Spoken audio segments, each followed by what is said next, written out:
I don't know. So this is your first podcast, right? Or how many podcasts have you been on? Yeah, first podcast. Okay. Exciting day. Okay. Yes. What do you think of the setup? I like it. I like the mics. I like the, you got it all. Because you're the AV guy. Yes. You went to Pepperdine. Yes. With a AV degree. Television production. Ooh. Yep. So is this television? Definitely. Level? Definitely. This could go on TV. The thing is, the thing is, I mean, we're streaming in 1080, right? We're streaming 1080 60 FPS. 1080 60p, that's crazy. It's cool that YouTube supports all that, and YouTube, started supporting 4K a long time ago now. Well, the 4K is possible, 4K 60, but with the inputs, it's difficult. Well, even you don't need 4K 60, 4K 30 would be fine. But the inputs are 1080 anyway, so... I mean, I don't have red cameras or anything, so. Okay, so the inputs on these are 1080. You can't get, but don't they have a 4K? No. Not for the output. Not for the output, not for the, there's an OBS app that somebody made. Uh-huh. Costs like $12 or something. Yeah. And then if you're on a family account, you can share that among a couple other phones. So that's what it is, just that OBS app. Gotcha. Share it on a couple phones. Then the OBS app acts as an iOS camera source. Yeah. Yeah, but the max output for these cameras and Arena's phone too, which is, the newest one. Okay. Still 1080 60. Interesting. Yeah. Interesting, because they can record, They can record, and that's the thing. Recording, usually you can record it higher, and you can stream it lower. Right, just about any kind of hardware. Yeah. I don't know. Yeah.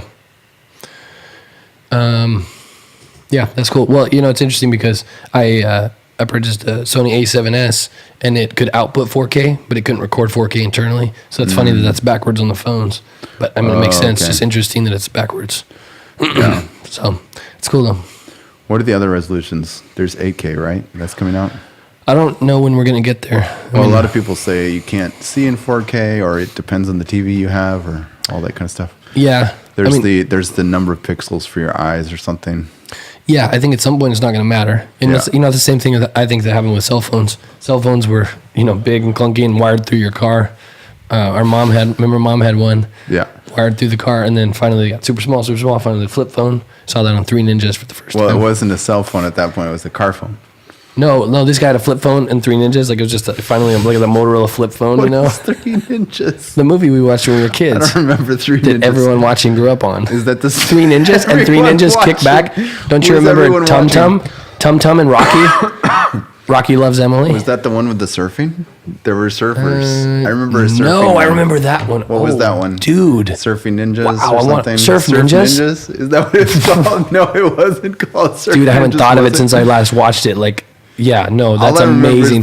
And that was when I was little. They wanted to plan the secret entrance or something to that. That's crazy. To that place. And so they swam in on the surfboards. Yes, but then they got a ton of people. They all cut their own surfboards. I think they met each other on surfboards or something. And then I love that. I love that story. Yeah, what was that? That's so ridiculous. Okay, so let's just say that when we grew up, everything was ninja based. I mean, that was when Ninja Turtles was coming out, so everybody wanted to compete. Yeah. There was ninja true. Everything. That's true. Everything was ninjas. We love ninjas.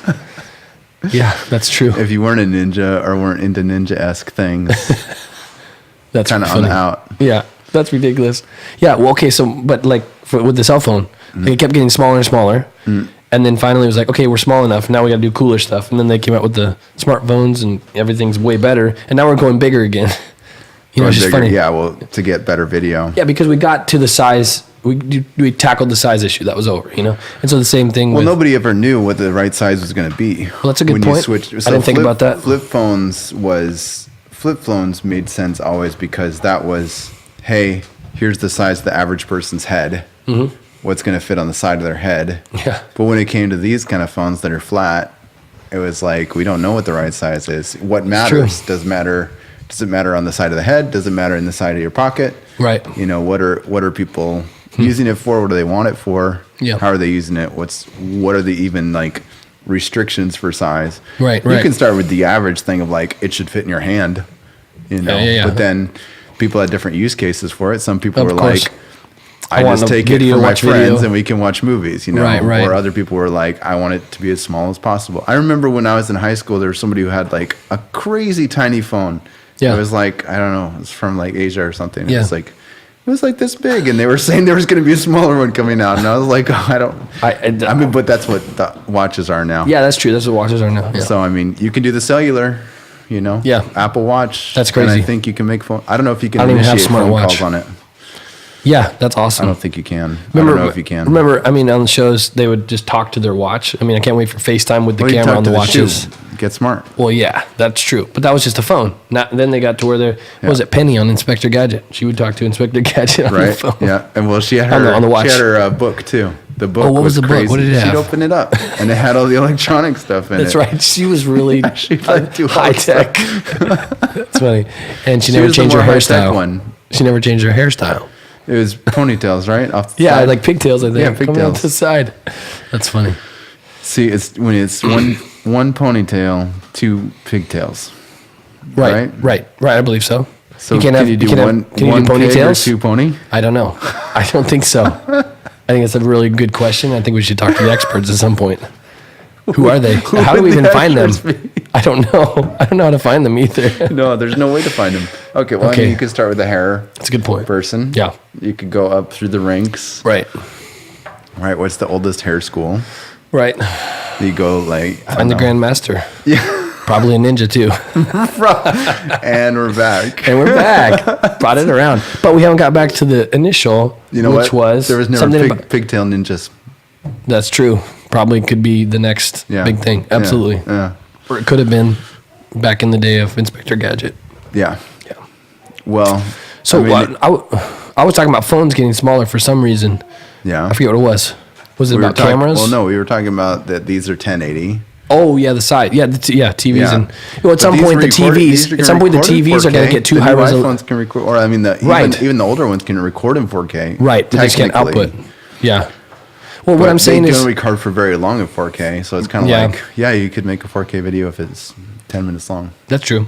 Yeah. I guess my point about TVs was that at some point it's going to be like 4K looks so good that if we do 8K, maybe we'll be able to notice. But after, I mean, definitely after that, I don't think we're going to be able to notice a difference.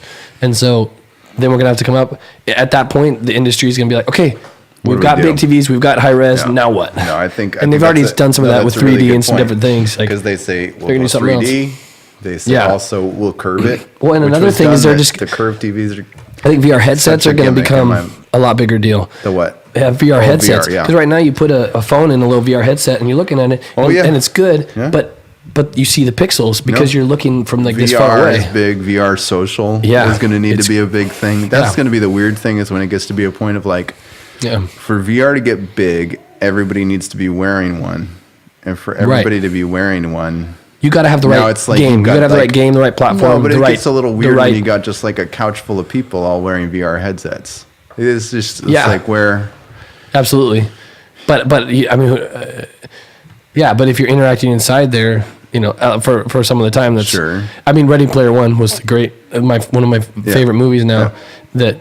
I mean, called that. I mean, obviously a lot of it didn't make sense because they're like out in the streets, like fighting and walking when they would actually be hitting each other and they don't have the multi-directional pad to walk on, Well, actually they had something that was kind of crazy at a recent expo of some kind. Yeah. It was a big cardboard, kind of laser tag. It was kind of like a laser tag arena, but made out of cardboard. Okay. And it had lines on all the things, maybe some X's and things, and for tracking. But then they had many players out there, 2 teams of 6 people. Yeah. All of them were wearing headsets, and all of them. But it matches the actual terrain. Yeah, all of them. So they're not going to hit each other. Well, all of the people were mapped to their actual real world positions. Right. And they could see all the other people, and they could interact in that world, but it was a real world. See, that's just crazy. And the people from the sidelines could spectate it because they had big old monitors up. See? That showed what everybody was doing in the game. See, that right there makes a lot of sense.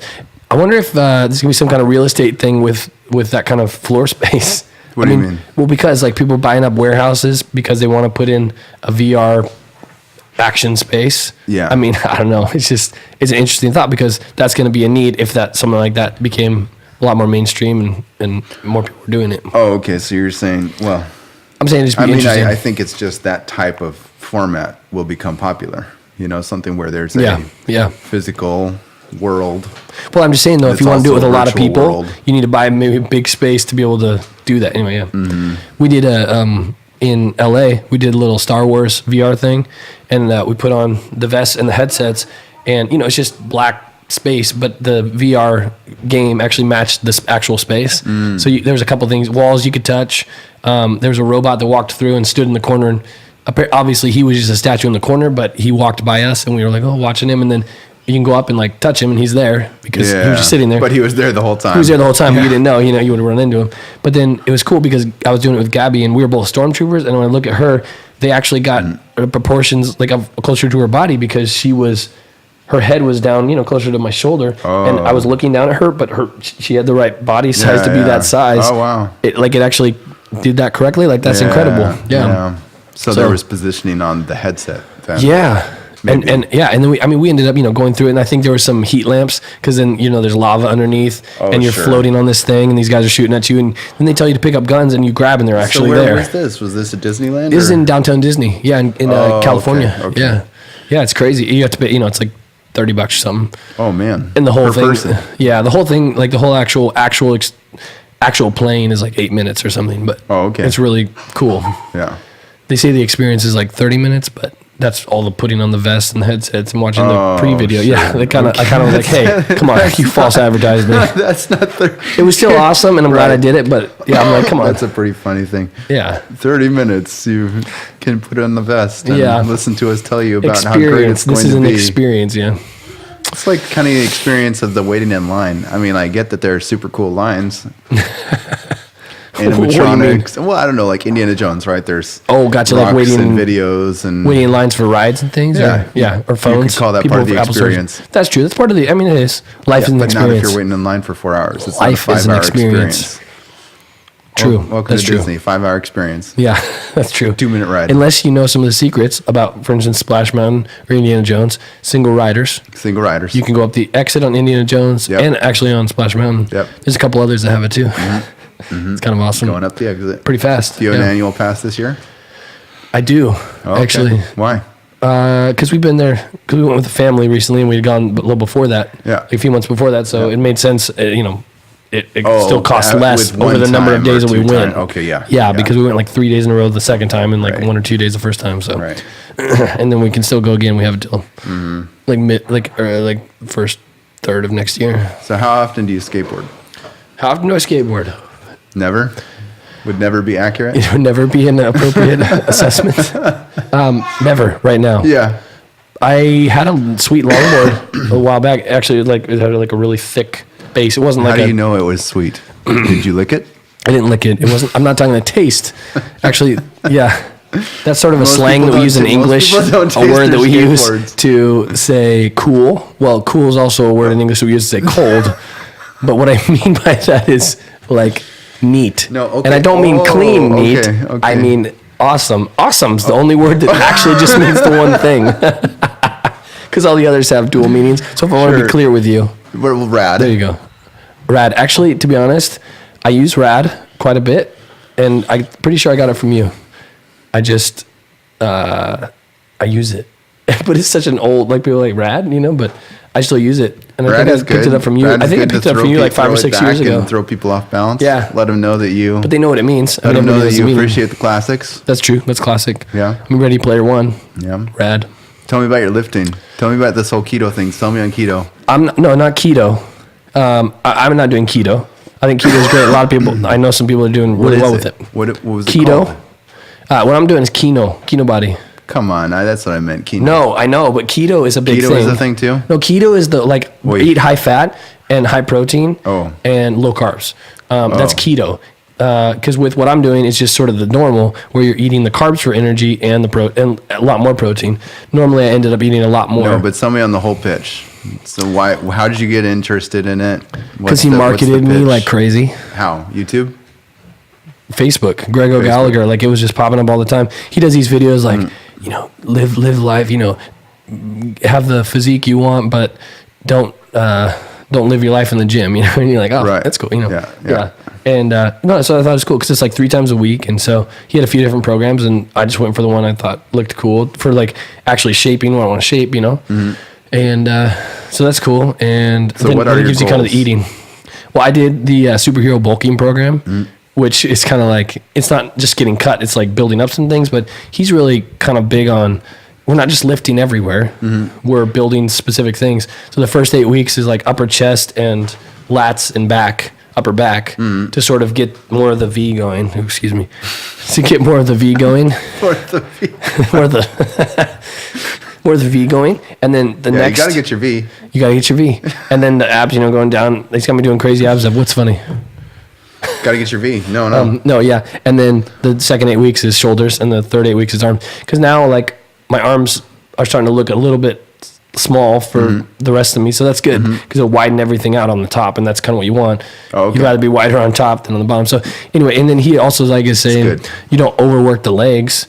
I mean, you work them and you get them cut, but you don't work them to bulk them as much because you don't necessarily need like giant legs and giant top. Like, so how many times it kind of gives you that smaller to bigger. And how long do you spend at the gym?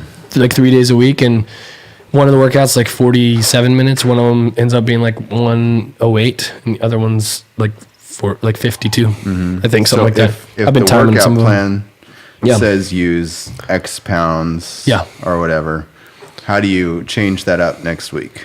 It doesn't say an amount of pounds. It just says the amount of reps. So, for instance, as many as you can do at whatever weight you can. Yeah. Well, it'll be first set 4 to 6. Typically on a lot of them 4 to 6. Then the second set 6 to 8. Then the third set 8 to 10. Right. And so I'll do as heavy as I can, 4 to 6, and as heavy as I can on the next ones. And if you're doing 4, 6, and 8, then you'll do the next. If you can only do the 4, the next week you do the same weight until you're at the 6, 8, and 10 level. Then you'll add more weight, and then you'll be back lowering your reps again. Yeah. So you're always getting more weight on the. So you're doing weights. 4, 4, 4 for the heavy, and then you get that to 6, 6, 6. You get that to 8. No. Like always, the first set is 4 to 6. Always, the second set is 6 to 8. So I'm aiming for 6 to 8 on the second set. So you might lower your weight for that next 6 to 8. Oh, you will. Sorry. Yes, about 10% from set 1 to 2, and then 2 to 3 as well. Okay. Yes. Yeah, so you lower the weight a little bit. So what I've noticed, and tell me if you've experienced the same thing, I have. Is that insert anything here, and Kris has experienced it. No, when I do the first set, I feel like I can't do much, and then the second set, I feel like I can do more. Like even if it's the same weight, like say it's whatever weight, I do that first set. Yeah, you could call it warming up. Yeah. But basically, I don't know, whenever I come into the second set, I'm always like, whoa, I feel way stronger than the first set. Yeah, interesting. Is that the same for you? Right now, it's not exactly that. I will say the first rep, like if I'm doing chest, the first rep is kind of a struggle, and then it's like, wow, here we go. Second, third, Yeah. So it is like that. I don't know why that would be. Yeah, it's interesting. One of the things that I always hate about working out, I love lifting, but the thing to be honest, I don't love it. But I like it. I'm just doing it for the benefits, for the results, of course. Sure. I mean, I'm not doing it just for nothing. No. If I wasn't getting any results, it's not something I'd be doing. That's an interesting point. You always do things for results. Yes. Okay. Yes. That's how we're driven. Incentives. Yeah. Incentive driven. Incentives are everything. Right. Yeah. Which is why certain things do and don't work out. Why am I doing this podcast? What is in it for me? It's a good question. I probably shouldn't answer that because we're not paying you. Ooh. Okay, sorry. You were saying you hate or like working out? I love lifting. I really do. Yeah. I mean, I might not always be down for it or motivated enough, but I do like it. There's nothing about it that's bad, and I always feel great after. So that's cool. But the thing that I don't like about it, and the reason why I don't do it, is obviously a time commitment. Right? Time is mutually exclusive. So if you're doing that, you're not doing something else. But the second part of it is that if you are going to lift every time, and this is just the nature of the whole point of it. Yeah. every time it's going to be hard. It's never easy. That's what I don't like about it. It's not like you're going to have an easy day. The only time you're going to have an easy day is if you're whiffing it, if you're not really going for it, if you're not going for that next level. Yeah. And then if you're not going for that next level, it's what is this, a maintenance workout? Right. Why are you doing a maintenance workout? Yeah. Why don't you bump it up a notch? Right. So that's what I don't like about it. No matter what, it's always work. It's always work. And so it's true. But you just have to go in knowing, okay, it's always work. Yeah. Am I okay with that? Am I not okay with that? So yeah. I started doing 6-pack shortcuts. I introduced you to that, right? Or you introduced me? I think I found out just on YouTube one day after work. But did you introduce me or did I introduce you? I think maybe I introduced you because I remember finding it online. I think you did introduce me. Anyway, I did it, and it was 4 to 5 times a week. Yeah. And I was like, man, it was good. I was cut, but I wasn't necessarily building that much muscle. Yeah. But I was eating quite a bit, so maybe I would have. But I wanted to not be in the gym so much, and so actually I did that maybe for a year.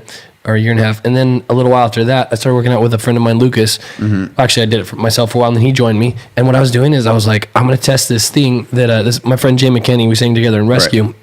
He told me about this guy who would work out once a week or twice a week. But what I started doing is once a week. It was 3 hours, but I was just doing one set of everything. Mm-hmm. But I'm not talking about 3 sets. I'm talking about one set of everything. Mm-hmm. So I do one set of deadlifts. How many reps? I'd shoot for about 7. Mm-hmm. And then but then I got to where I was doing 3 to 5. But so we're talking about everything. What period of time? It doesn't matter. Once a week. No, I mean 6 months. How long did you do this? Oh, I did this for maybe 2 years. Mm-hmm. And my deadlift, for instance, I was maybe at probably 295, which is good. Mm-hmm. And when I started trying to do this, mm-hmm. I went to 315. I was like, I'm just going to try. It's 20 pounds more than I've ever done, but I'll try it. I tried to lift it. I could barely lift it, and I lifted it up, and I did 1 rep, and that's all I could do. Mm-hmm. And then I did all my other stuff. Next week, I came back. I could barely do 2. Yeah. Next week, 3, 4, 5, 6. Yeah. Every week, I got to 7 reps, mm-hmm. and and now I've gone to Kino Body, but I was doing that once a week thing. Mm-hmm. I was at 390 doing 7 reps. Mm-hmm. Just from working out once a week. So I was getting stronger, but I wasn't cutting as much as often. Well, Kino's getting me a little process. More. I mean, it's a good way to work out and say that over time you're making progress, but it's definitely slow to say that over the course of 2 years. It is, but at the same time, Kino ends up taking me around 3 hours every week. So doing it once, it was 1 set, but it was. I made leaps and bounds. I was lifting more than a lot of guys my size. Faster progress than going from 300 to 500. But I don't know if that's 2 years. That's 300 to 500 in 2 years, 200 pounds. That's pretty slow. That's kind of slow. But if you're just eating really well, eating plenty of protein and enough carbs to, Greg O'Gallagher on Kino Body says, to help with hormone function, just your bodily function. I think that's fast. If you're not using a bunch of stuff. I don't know about fast and slow. I'm just making a judgment. But what I will tell you, when I first started 6-pack shortcuts, it was so hard and it was terrible every day and really hard work. Yeah. And now I'm lifting way heavier and way more. Yeah. I'm doing some crazy ab stuff. 6-pack shortcuts get you doing a lot of other stuff too. Yeah, well that's true. But just to ease your fear. No, but even the simple stuff was really a struggle. But now I've got a lot of other stabilizers that I didn't have, a lot of other stuff. So just to let you know, at that point, honestly, I feel like I lift more and it's easier. Mm-hmm. You say it's always work and you're right, but it's not always going to be that as hard as when you're just kind of getting back into it or whatever. Nah. But then it's you got to push yourself. All I am. Is every week I'm doing more weight and more reps. Yeah, but a little bit. When you push, it's always going to be painful because you're pushing. Yeah, but it's so much less painful because it's a struggle. This, I'm doing it. It's hard, but it's not it's just ripping my muscles and that's it. I know what you mean. Yeah, so it's just not a full. But I think it's a 2-part kind of thing because it's as you do it more, you get more used to it as well. Your body does. Your body does, but your mind does too. Your mind knows what it's getting into. Your mind knows But if I had to do what I did those first couple of weeks of 6-pack shortcuts every time, I would be done. The first couple times you drive there is really hard, but then you'll drive it and you won't think about it. Showering, same thing. Yeah. If I asked you your shower routine, you wouldn't think back to your last shower. You would say, "What do I do in the shower?" Gotcha. You'd be like, here are the steps that I take. General, yeah. Did I do those this morning? Probably. Yeah. But you wouldn't remember your first shower, your shower this morning, like, oh, such a great shower. True, but I do remember my first workout. Okay. With six-pack shortcuts. You're right, but I don't remember any other workout specifically. I just remember thinking, dude, this is such a struggle.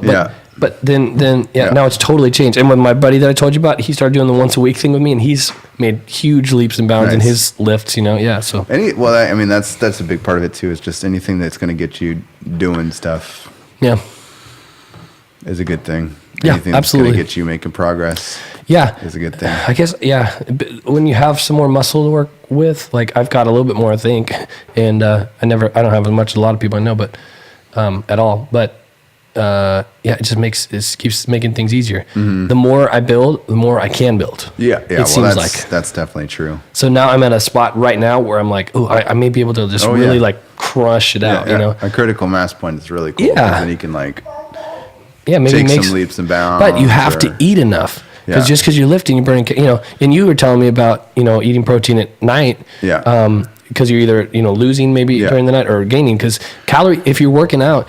And you're breaking down muscle, your body's having to repair those muscles. So sleeping, Mike Chang would say on Six-Pack Shortcuts that that's one of the biggest calorie burning times is when you're sleeping. Mm. And so it's, if you're not careful, you don't have the right things to be burning calories. Like then maybe you're burning some muscle. I'm not a total expert on it, but all that I know is I was just curious. I wanted to research a little bit on how does sleep impact your lifting? Yeah.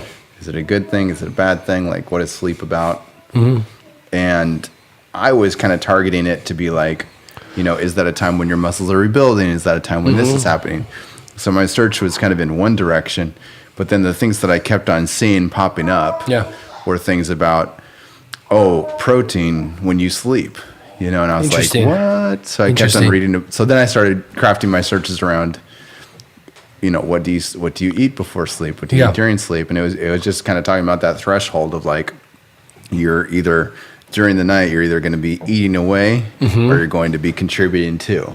Yeah. See, I thought that was a great concept. Line. It makes sense. It was burning something. It was like saying to get a shake in, a protein shake, like, a couple hours before going to bed. Yeah. And just that's so cool. That's cool. Some energy for while you're sleeping. Huh. It's funny that you brought that up. Well, you brought it up, the protein thing. I've been eating like a lot more protein at night and kind of enjoying some of my carbs during the day. Mm. Sugar and carbs at night. My wife and I have kind of found out recently that it seems like I wake up so much easier. It's just easy to wake up when I don't have a lot of carbs and sugar at night. Because I guess you get the spike and then the down. What do you think about doing like no sugar or like no sugar, no carbs at night? No, I mean all day. All day? Yeah. Have you ever tried that diet? I haven't done any good research on it. Gregor Gallagher, Kino Body, says you need carbs for hormone function. When I did the math of what he says in the workout to do, I'm supposed to be around 300 grams of carbs and 200 grams of protein. 200 grams of protein is really hard to get. It's a lot of protein. It's a lot of protein to get. The shakes help. I don't do a lot of shakes at all right now. Yeah. I bake chicken or whatever and eat a lot of but protein. How many chickens is that? But then I enjoy some fries. And, you can also have... how many chicken breasts is 200? Oh, that's a good question. I think one chicken breast is like... 50? Well, I mean, it depends on the size of the chicken breast. I forget. I'm thinking standard breast. I thought that's about 50. 30 to 50. That sounds about right, about 50 grams. 30 to 50. So you need at least 4 good-sized breasts. Yeah. And, you can't eat that just at night. So he talks about intermittent fasting, too, so he'll wait till the afternoon to start eating. So you got to eat big. But it's interesting when I eat I eat a lot of chicken and... So do you do intermittent fasting now? Have you tried it? I have. I've tried it. I've tried it for like a month. You don't like it. You do like it. I did like it, but I'm not sure if I need it or not right now.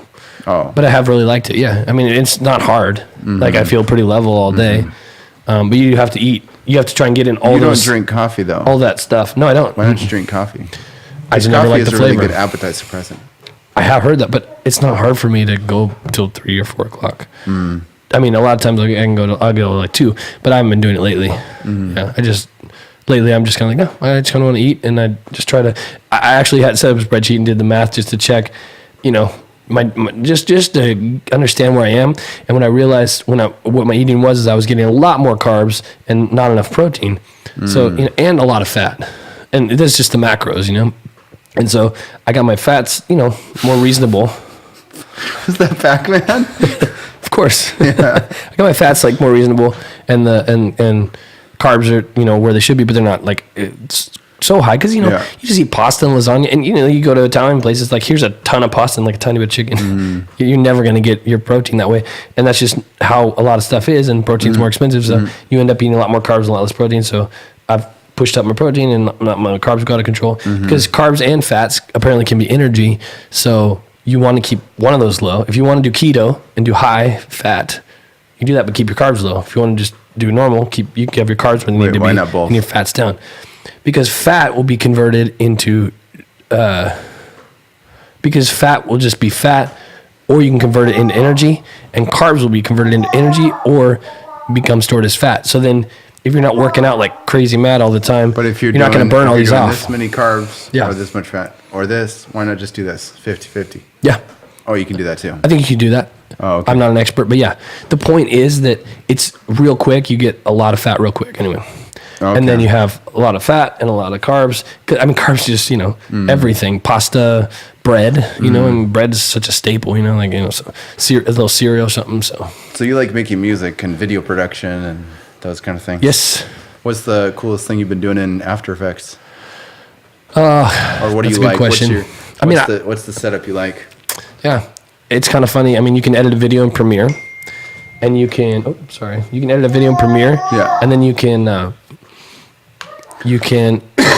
embed an After Effects clip in there, and then in After Effects, if you want, you can track a camera shot and then put like some 3D animation tracked onto the scene. So like on the ground, or whatever in the scene, and then you can do that for Cinema 4D. You can render out a Cinema 4D separately, which is a 3D application, and then go into After Effects as an image sequence, or you can just embed the C4D directly in there. What is the C4D? Is that C4D file, Cinema 4D, the 3D application. 3D, okay. And what you do is you track the camera in After Effects and you export that camera and then open in Cinema 4D and put the animation that you want in front of that camera in the correct spot. So you export the camera, but you also export an item like a digital piece of something, and then it shows up in Cinema 4D, and that's the ground spot that you chose. So you put the 3D elements that you want on here, and then they'll show in After Effects in that spot, and the tracked camera matches the real camera exactly, so the movements are exactly the same. So it looks like it's actually part of that scene. And then do they use those same softwares on certain movies and things like that? I mean, what's the exact same concepts? But I mean, After Effects is probably not used for films typically. What do they use for films? Probably a program called Nuke. Nuke is big. There's some other. Yeah, there's another one that we used. Why don't you use Nuke? Those I don't know how much that is. Maybe like $4,000-$8,000. They're awesome, but they're high level production stuff. And then of course they're going to be bigger file sizes, probably bigger processor needs. Yeah, I'm not sure. The 3D application, that stuff's not bad. It's not that heavy when you're working with it. When you render it, it's heavy. There's actually render farms that you can connect to and upload. I can upload to Render Rocket or Render Bus. Right. You upload your project and it will, and you'll pay per for the use, to render it. Right. So anyway, so no, a lot of films will use Nuke and those things, but I mean the thing is, when you see these, you've seen some of the videos, like Avengers or whatever, they're moving around, and you see some of the production shots, and you're seeing that they're just standing there and there's a car and the green screen. Yeah. Well, then you just track that shot. Yeah. And then you cut out, you put a cityscape behind that, right, and you cut out the green screen, and then it moves with the scene correctly, so it looks like you're in a city. So I mean, it's just a really cool concept, and I just think that's really fun. Yeah. So I really like tracking shots, and be able to animate things into it. It's really fun. So, and then I also do do the music underneath it. How did you learn After Effects? That's a great question. Did you use YouTube videos or? Yeah. Yep. What about that? There's some training websites. I forget which one. Video Copilot is a great one. That is a beast website. Just walk through it, tutorial. Yeah, and he does really good stuff. Same thing in 20 minutes. Yeah, here's the resources. And they're insane. Yeah, they're awesome. So actually, I did a couple of those. But he goes so fast. He is fast, but thankfully it's a video and you can pause it. Yeah. No, and I learned a lot. I mean, I've learned everything on Cinema 4D on YouTube. Just how do you do this? Everybody's posting everything, so that's great. But wait a second, we're posting right now. Oh. I can't even make a cool sound because I've got well, insert a sound or effect something. There. No, it's live. Yeah, insert sound effect. Hey, you can only do that with your voice being gone. Yeah. Is that you trying to sing right now? No, that was me just going, woo, like doing a woo. Like you can't up sing. higher. Okay. Well. All right, good to know. Okay, so you like singing too? I sing. You got a college scholarship on your voice box. Yeah, you were there. You were there for that. I got a call. I was there for what? For the call. I got the call. Okay. That I got it. I was there for the call. That's a good lesson on don't limit yourself, because that was a full ride, full tuition, room and board to Pepperdine. Mm-hmm. And I never thought I would get it. Why?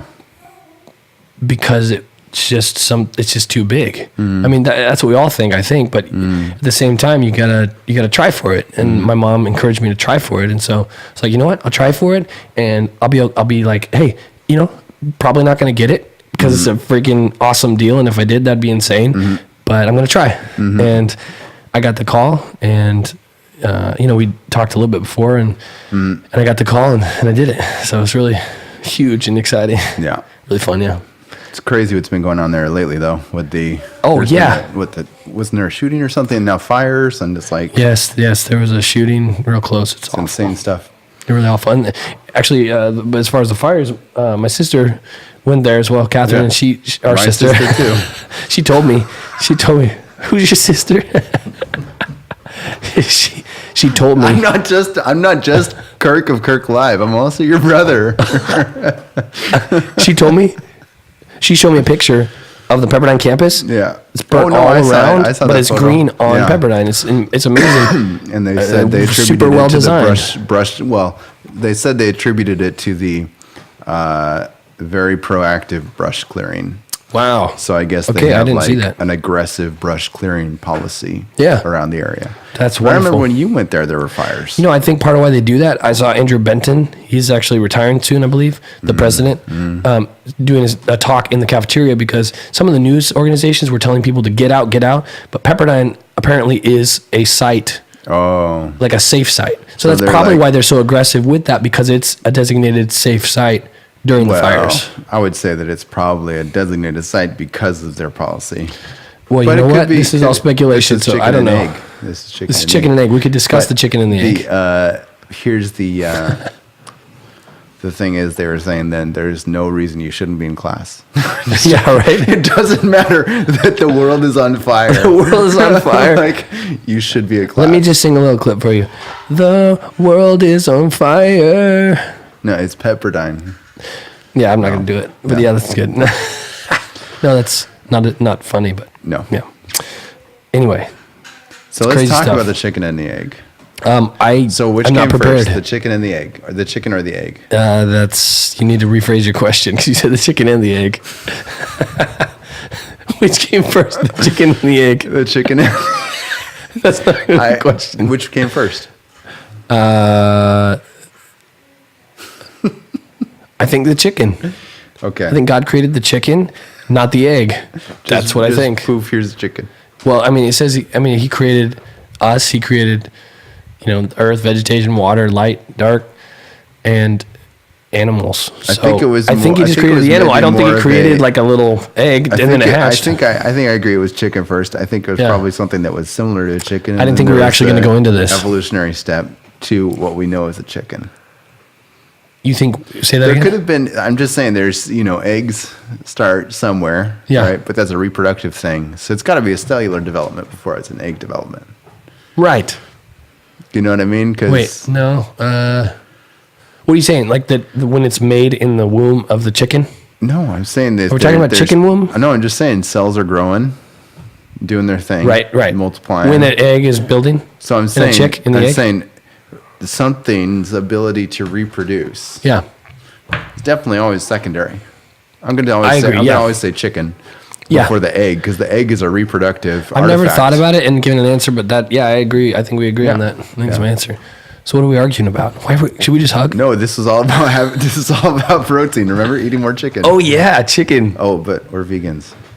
So you can eat chicken or eggs, and they're both protein. Ooh, that's a good one. That's a good point. Excuse me.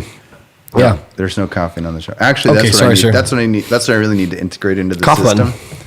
Is that a thing? Yeah. I saw it on Frasier, that old show. Saw it on Frasier. That's a radio thing. Yeah, absolutely. Yeah, I need a cough button. Yeah, but that'd be great. I wonder if that is an analog thing. I mean, does it I don't know literally if you could just break the analog signal? Like, I think it's probably an analog. I got you. I want an analog switch. That's not a bad idea. I don't want a digital switch because I don't want more things that have to talk and be prone to fail. I just want a switch that's like, I mean, if you push it down, there's no audio streaming going through. Yeah. Are we even? I mean, who knows? Who knows? I mean, somebody dimmed the screen. Why don't you brighten up that screen again? Let's take a look. No, because then you're going to stare at yourself. Okay, well, you like looking. It's at funny yourself. you said you want less tech. I was actually really excited thinking about like doing a live concert with using Logic, which you use in main stage, but Logic, you can put a click track in there. Mm. And when we sing in a lot of different places, like you use click track, and so you got like intro 1, 2, 3, 4, and then you start playing. Well, that way your whole band's together, but also that way you can put any instrumentation you need. If you want to play like some extra hits or something in some spots or synth or something, you can play that right in time with you live. On this, and also you could run your sounds from Logic, and you could automate like your reverbs and your delays going really hot on the chorus and then coming back down for the verse, and it'd all be playing back in sync. And then I was like, oh man, what if you could add lights? And so I realized, I Googled it, and you can trigger lights from Logic, and so we're using MIDI, so you can trigger the lights. So the chorus hits, and boom, it goes to this setting, goes to this setting. Just like I guess I've always thought about like if you did a live show or how cool it would be. Yeah, like so maybe I could do that for bands. I mean, I've talked to a band about doing that, but I haven't done it. Or even for me at some point, it'd be really cool to do. Yeah, I bet you could. I bet you could. I mean, with MIDI, it's just you can trigger anything. You can trigger anything. Yeah. So that's cool. And then I was thinking with Logic, you can also play video. So I could do some cool video stuff. So I mean, the thing is, it's funny because you're like, I don't want tech, but I'm like, I just want, if I could do it all from one program, that'd be amazing. But yeah, you'd have, you got to make sure your laptop's got the power, or the desktop. It's got to have the power. Well, that's always the issue. One of the, talking about tech and triggering and stuff like that. There is a, I told you triggered. No, not that kind of triggering. The MIDI was triggered. I told you a little bit about lambdas, that they're like functions in the cloud. Remind me. Yeah, you can be like, so you wanted to learn auth, right? So you could do auth with sessions, user sessions. No, I'm just saying you could, the auth can all happen client side, but if you need to give them access to a piece of data or something, or content. Say there's a file that could be delivered to that person, they could click, I want that file, and maybe the back-end service grabs that file, but before the back-end service grabs that file, it needs to check. Okay. To see if you're authenticated. Okay. So let's say that thing that checks if you're authenticated and grabs the file, that could actually be just one Lambda sitting there. Okay. So the whole thing could be your client-side app. You click a button, and that Lambda goes to work and does that whole thing. Yeah. Yeah, just out of the blue, just in the cloud. Yeah. There is no hosting beforehand. There's no hosting after. It literally just exists for a moment in time. That's crazy. Yeah. But the file is existing somewhere hosted. Oh, yeah. Yeah. But I'm just saying that's how Lambdas work there. I like to explain it as... I'm trying to understand like what a Lambda is in basic. I get that it's like a on-the-fly created thing. Yeah. Always in a website, always in certain type of code. Function. It's just a function. So it's a function in JavaScript. Yeah. So if you put in a, let's say you had something where you could do a web address. Yeah. Right. And you know about query parameters, so you can do question mark, blah, blah, blah, equals, blah, blah. I'm not sure. Okay. Just quick explanation. Let's say you went to the URL 2+2. Yeah. And maybe you had your thing ready for if a person goes to the URL 2+2. That Lambda could do the math for you. And instead of actually putting 4 on a page hosted somewhere, it will just make the page on the fly with the 2+2? Yeah. I mean, I guess maybe the easiest way to, I'm just trying to think of a good use case. So... is that what you're saying? You wouldn't have to host the page? Emailing somebody. That'd be a good one, right? So you fill out the contact us form. Okay. You hit submit. Yeah. The Lambda could get those form values, check if you're, use your backend system and send out a mailer. Yeah. Right. So right now you would be doing that how? With a script that's hosted somewhere. Right. It will hit the script, and the script will say, do that stuff, send it. But for that script to be there, it has to be always listening. It has to, yeah. Yeah, so the hosting is always there. So I always hosting like to is always there. So what is a Lambda? So hear this out. I always like to explain it in the coffee shop model where in that model, the coffee shop is there and you can choose at any moment in time to go and order a coffee. Yeah. You get a coffee and then you go. Okay. In the Lambda, which is called serverless, in the serverless model, it's more like you walk toward where a coffee shop could be. The moment you get there, a coffee shop constructs out of nowhere. They give you a cup of coffee, and then the whole coffee shop deconstructs. That's awesome. Yeah, so that's more like, it's like a complete fundamental change. Okay, but the coffee shop existed as code in order to exist. It had to exist somewhere to exist. The Lambda is a function, so it has to be hosted at all times. No, yes and no. Yes, there is something that is always listening. For example, at Amazon, at Google, at all these places, wherever you set up your serverless functions, there's something that's always listening. Yeah, always going to have that intake. But you don't have to pay for that, and your function is not running. The moment it gets requested, that service provides it. Gotcha. So literally your code is not running. In the model that you were talking about, there is a server. It sounds like you're saying... You have to start the server. And once you start the server is listening. Yeah. And waiting. Listening and waiting. Listening and waiting. But it sounds like... It sounds like what you're saying is that you're just telling their server, which is sitting and waiting. Yeah. Give me this. Yeah. So, isn't that the same as hosting? I'm trying to understand the difference. Yeah. The main difference, the important difference, and the value in the difference. Yeah, the main difference is that you're not paying for that hosting. Number one, and number two, you can't adjust very much.